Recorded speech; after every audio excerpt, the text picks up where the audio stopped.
l'Italia delle piccole imprese. Non spegnete questa luce.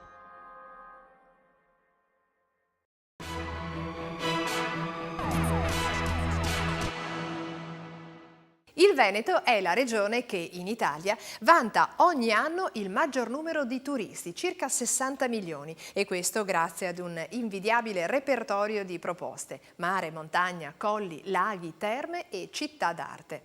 Il turismo quindi incide in misura rilevante nell'economia del territorio, coinvolgendo in maniera trasversale diversi settori di attività, specie nel mondo della piccola impresa. Da qui parte un progetto a cura di Confartigianato in collaborazione con il consorzio Vicenza È, che mira a promuovere l'artigianato artistico e alimentare vicentino. Con questo obiettivo Confartigianato e Vicenza È sono stati presenti alla fiera ITB di Berlino, una delle più importanti al mondo nel settore turismo, con 10.000 espositori, 1.000 buyer presenti e 184 paesi accreditati.